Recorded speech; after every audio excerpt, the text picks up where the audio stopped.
ayer el PJ se juntó a discutir ya no cómo se va a votar, ni qué día se va a votar, sino qué nos parece ahora lo que ya se decidió cómo se va a votar.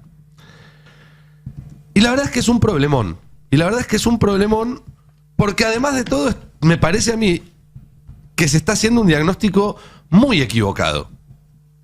Y les pido acá, voy a hablar de ideas. No quiero personalizar esto, no quiero que parezca una impugnación, simplemente voy a discutir una idea. Y me gustaría que en todo caso, si hay una respuesta, sea con ideas, porque eso es lo que enriquece el debate. Después del encuentro de ayer, salió Teresa García a decir que, bueno, que una de las conclusiones que habían sacado es que como fue a votar poca gente, hay que alentar a que la gente vaya a votar. Tenemos ahí el tape, la podemos escuchar. Sí, claro, se habló del ausentismo como una de las cuestiones más complicadas que tiene esta elección. Usted, fíjese que en los 6 distritos electorales tuvimos un 52% de presentismo nomás.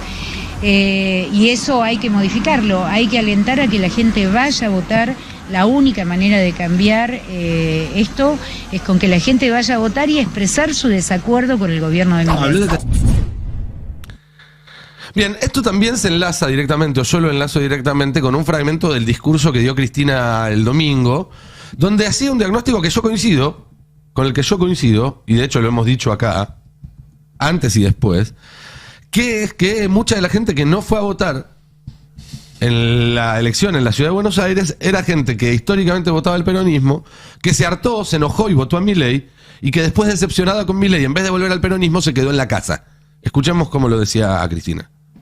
Vimos en esta última elección acá en la ciudad de Buenos Aires, que fue tan paradigmática además, cómo en barrios populares, como el que está acá al lado de Saldías, por ejemplo, en los que Milei había ganado en la primera vuelta del año 23, ahora perdió. ¿Saben por qué perdió en los barrios populares? Que había ganado en todos en la primera vuelta, porque es el lugar en donde primero impacta la crisis. Se termina la changa, ya no se puede contratar ni la niñera, ni el pintor, ni el cuidador, ni el jardinero, ni el plomero, ni nada. Lo que pasa es que no todos van siendo impactados en forma simultánea, sino que es progresivo. Lo vimos los que fuimos testigos en la dictadura y los que fuimos testigos durante la convertibilidad. Y vimos también que en esos barrios populares perdió, pero se ve, y nosotros ganamos, pero hubo votos que no salieron a votar. ¿Por qué? Porque pareciera, tampoco estoy tan segura, estoy analizando en voz alta, que aquellos que apostaron a Milei tampoco quieren volver con nosotros. ¿Y por qué? Y bueno, creo que tenemos que preguntarnos el por qué también. Bueno, estoy muy de acuerdo con ese diagnóstico de Cristina y muy poco de acuerdo con la respuesta que se dio a ese diagnóstico 48 horas más tarde. Porque yo creo que uno de los por qué es porque el PJ se reunió un día que el Garraham estaba de paro y salió hablando de fecha de elecciones en vez de lo que estaba pasando en el Garraham. A ver, yo me acuerdo de la elección de 2021, donde el argumento del gobierno era el mismo: hay que hacer que la gente vaya a votar, porque se estaba saliendo de la pandemia. La gente hacía mucho que no se encerraba en un lugar cerrado, quizás haciendo una fila. Entonces había miedo de que hubiera un ausentismo muy grande. Y el gobierno se enfocó en sacar a la gente a votar. Y sacó a la gente a votar. Y la gente fue a votar y votó en contra del gobierno. En la provincia de Buenos Aires pensaban que ganaban por 8 puntos, terminaron perdiendo por 8 puntos las PASO. No sé si se acuerdan esa escena, con incluso nuestros candidatos celebrando a las 8 de la noche y a las 9 guardados porque se habían comido una paliza. No digo que vuelva a pasar lo mismo, pero el punto ni siquiera es ese. Vos con un ajuste táctico podés ganar una elección, podés perder una elección. El punto no es si se gana o se pierde la elección, sino volver a convertirse en una fuerza capaz de torcer el rumbo del país una vez que ganaste la elección. Porque si no, vuelve a pasar lo que pasó en el 2019. ¿Y por qué es lo que está pidiendo ahora la gente? Yo creo que los jubilados que van a ir hoy a poner de nuevo el lomo a que los caguen a palos están pidiendo un rumbo distinto para el país. no una discusión táctica sobre las circunstancias electorales. Creo que los científicos que se van a reunir hoy a protestar contra el vaciamiento que se está haciendo del sistema de ciencia y que va a ser también muy difícil de revertir, no están tan preocupados por la fecha de la elección, ni siquiera tanto por el ausentismo electoral, sino por ver de qué manera, a través de elecciones, y haciendo que la gente vaya a votar, claro, pero haciendo que la gente vaya a votar para empoderar a un proyecto de país distinto. Creo que es lo que piden los laburantes del Garrahan, creo que es lo que piden los docentes, los trabajadores industriales, los pequeños empresarios, todos aquellos a los que este gobierno persigue, por pobres, por zurdos, por putos, por extranjeros, o simplemente por decir que las empanadas están muy caras. Y me parece entonces que para seguir con el razonamiento de Cristina del domingo, y que es una punta que hay que seguir, y es muy interesante de seguir, hay que empezar a pensar eso. ¿Cómo hace el peronismo para volver a convertirse en una fuerza capaz de torcer un rumbo que nos está llevando por un camino muy, pero muy feo? Buen día, compañeros. Buen día. ¿Cómo va? ¿Cómo va? No sé cómo lo ven ustedes, estoy dispuesto a discutirlo porque me parece que es discutiendo que se puede llegar a sacar una conclusión que sirva, ¿no? Que sea positiva. Te agrego un dato. Hoy en la redacción del Destape contamos, está publicado, que va a haber cuanto menos 10 marchas en la Ciudad de Buenos Aires. 10. Por distintas razones. La de los jubilados, a la que refiere una muy buena nota de Alfredo Zayel que recomiendo. Aprovecho para pasar el chivo. Muy bien, gracias. La de los jubilados, que ya se ha transformado en una tradición que pasa inadvertida para la política. Pero esa tradición incluye, por ejemplo, golpes, maltrato, detenciones, cada vez más heridos. Se ha naturalizado. Y después hay marchas que, por ejemplo, contienen a trabajadores, decenas de familias que pierden laburo en comercios. Sí. En hoteles, en cafés, en bares. Y estoy contando solo las que van a ocurrir en la Ciudad de Buenos Aires. Hay manifestaciones en Neuquén, hay manifestaciones en Río Negro, hay manifestaciones en Tierra del Fuego, más allá de que se ha hecho un acuerdo de cúpula con los sindicatos. Es decir, que eso que pronosticaba en la AmCham Ricardo Arriazu, por experiencia propia, él sabe lo que provoca este tipo de programas de gobierno, porque él estuvo en un gobierno que ejecutó un genocidio y no alcanzó. Sabe que este tipo de políticas provocan estallidos sociales, porque la gente, por más convicción política que tenga, por más que enojo que tenga con el kirchnerismo, por más enojo que tenga con el peronismo, no se condena a la inanición. En algún momento la panza manda y, bueno, se ven en la banquina y de la banquina pasan en la ruta. En algún momento eso ocurre. Bueno, está pasando, pero con un gran dato para el gobierno. Pasa de manera fragmentada. Y no se ve a nadie con intención de reunir a todo ese colectivo de dañados, los dañados por el gobierno. No pareciera haber una vocación. Y cuando digo que no pareciera haber una vocación, vuelvo a las palabras que recién en tu editorial planteabas de Teresa García. Porque yo ya lo escuché, no sé, en el último mes, N cantidad de veces. Tenemos que oponernos a Milei. ¿Sabes a qué me suena? No sé si alguna vez tuvieron una pelea infantil en la escuela. Él empezó. No, peor. Es agarrame el saco, la campera. Agarrame el saco, la campera. Esa cuestión de agarrame el saco que lo mato, ¿eh? Y después no pasaba nada. Ya no se usa ¿viste? saco en la escuela. Bueno, saco, la campera, depende, el lugar, ¿Sabías vos cómo lo...? el guardapolvo. Agarrame que lo mato. ¿Cómo lo estás Agarrame que viendo? lo mato. Me parece que hay reacción, digamos. Sí, social sí. No, pero las dinámicas económicas, sociales y políticas tienen tiempos diferentes. Claro. Hace algún tiempo yo lo mencioné y simplemente hay que hacer un poco de referencia histórica.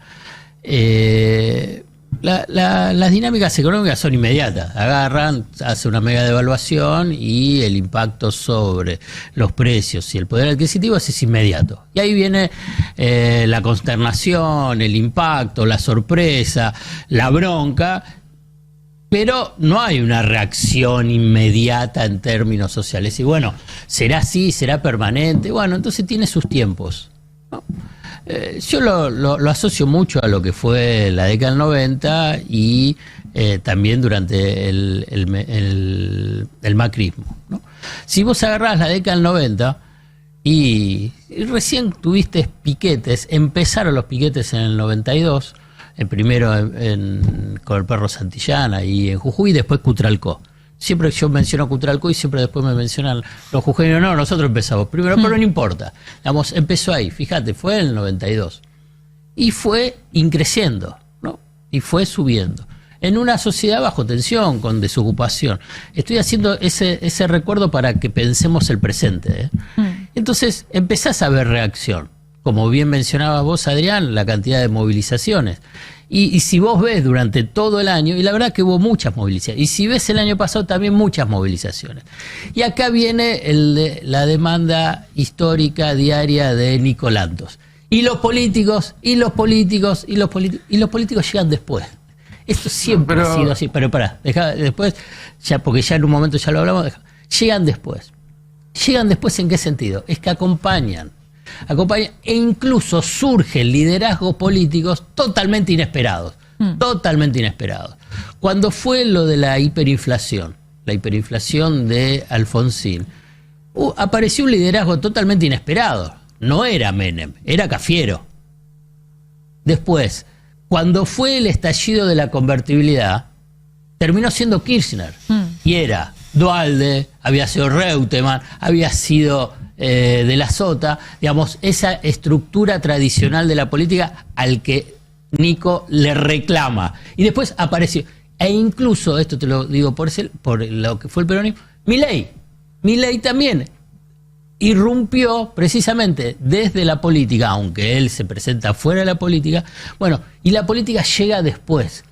Hay un problema con eso. Sí, muchísimo problema. No, digo, hay un problema central con eso que es el mientras tanto. Sí, claro, bueno, por eso, claro, es terrible, pero si así funcionan las dinámicas económicas, sociales y políticas. A ver cómo, lo que yo quería decir salvo, porque ahí, déjame que termine. ¿Cómo lo puede cambiar eso? Bueno, y que no se va a dar acá, es una revolución. Bueno, eso. Estabas esperando ahí, estaba esperando el Sierra Maestra, Adrián Murano para bajar y decir, bueno, la revolución. Bueno, lamento, creo, por ahí me equivoco, no veo a nadie desde Sierra Maestra que quieran bajar. En la Argentina de este siglo hubo una experiencia, llamémoslo en términos clásicos, pre-revolucionaria. Bueno, el estallido del 2001. Que fue el estallido del 2001, en términos clásicos. Ahora, pero pará, ese estallido es un fenómeno que nace desde el pie. Es interesante lo que plantea Alfredo, porque la dinámica que describe Alfredo es el reflejo de la historia. El tema es que la historia, como es dinámica, no se repite de manera idéntica, sino que rima. Sí. Entonces, no sabemos cómo va a rimar ahora. Sí. Si va a rimar como el 2001 o si va a rimar como el 2003. Ahí yo creo que el peronismo espera que rime como el 2003 o como el 2015. No, yo no espero nada. El peronismo. Pero entendí Nico, no, estoy medio sordo. El peronismo. No te arroba vos esa responsabilidad. Nico espera que. Pero quería hacer una salvedad. Rima, peronismo. Peronismo y Nico. Quería hacer una salvedad. Yo estoy muy de acuerdo con esa caracterización. Pero a mí no me preocupa que no aparezcan emergentes políticos. No me preocupa que no aparezca el nombre. El nombre ya va a aparecer. Me preocupa que no se estén gestando las ideas que va a tomar ese nombre. Porque como vos bien decís, Kirchner no estaba en los planes de nadie. Pero las ideas que Kirchner agarra y lleva a la Casa Rosada tienen que ver con un modelo económico que Duhalde estaba planteando como oposición al menemismo desde por lo menos un lustro antes, con un proyecto de derechos humanos que venía reclamándose desde las organizaciones desde 2 décadas y media antes. Digo, fue la expresión de una demanda social. Y Milei también fue la expresión de una demanda social. Bueno, ¿cuál es entonces hoy? Y ahí es donde yo creo que ese es el gran... ¿Cuál es hoy la demanda social? Y creo que Cristina, muy por el borde, está tratando de ver, digamos, cuál puede ser. Y Axel también, en el borde, la verdad. Tampoco, algo de ayer porque tampoco se sabe, uno no lo sabe 100%. Para conectar con esto, ayer en el programa a la tarde, un oyente, mientras hablábamos de estos temas, nos dejó un mensaje que para mí fue muy, muy revelador o muy elocuente, o esos mensajes que te ayudan a ordenar ideas. El mensaje era... yo confío ciegamente en Cristina. Yo sé que Cristina, más temprano que tarde, nos va a mostrar que todo esto es parte de una planificación que donde nosotros vemos confrontación estéril, que donde nosotros vemos solamente una interna, detrás de eso hay un armado. Y a mí me parece que ese tipo de mensajes ponen sobre la superficie algo que anida en un montón de gente que hoy está insatisfecha, que históricamente votó el peronismo o votó opciones del denominado progresismo, y que también está en el mensaje subterráneo que te hacen saber aquellos que rodean a Cristina. Quédense tranquilos que detrás de todo esto hay una planificación. A mí, lo que me preocupa, incluso asumiendo eso como una verdad, asumiendo que detrás de todo esto hubiera una suerte de planificación, me preocupan dos cosas. Si la hay, si existe esa planificación, no está tomando en cuenta el mientras tanto, porque esa planificación, al no evidenciarse, al no ser puesta a la luz pública, no está dándoles un horizonte de salvataje, un horizonte de mejora, un horizonte de detención del deterioro permanente de las condiciones de vida a la población que en millones de personas lo está sufriendo. Y si no lo hubiera, porque también tenemos que tener en cuenta que la política argentina a veces es mucho menos sofisticada de lo que nosotros creemos, si no existiera ese plan maestro y si lo que hubiera en realidad es un paso a paso a ver cómo se ordena la cosa, es mucho peor, porque está condenando directamente a todas esas personas a una cuestión elemental de ambición personal. Total. Y te agrego una más. Porque el argumento de Cristina tiene todas las cartas en la cabeza. Y no solo ambición personal, sino también a obturar alternativas que están por fuera de ese dispositivo de Cristina. Es que ahí pasa el tema. El argumento Cristina tiene todas las cartas en la mano. Ya van a ver cómo las juegue. Se decía en 2015 cuando se estaban matando Scioli y Randazzo y terminó siendo Scioli y no salió bien. Te decía cuando si era Cristina o no era Cristina en 2019 y terminó siendo Alberto y no terminó bien. Se decía en 2023 cuando terminó siendo Massa y no terminó bien. Entonces también hay una cuestión de discutamos más ampliamente. Te van a decir que no salió bien, pero electoralmente el 2019 salió bien.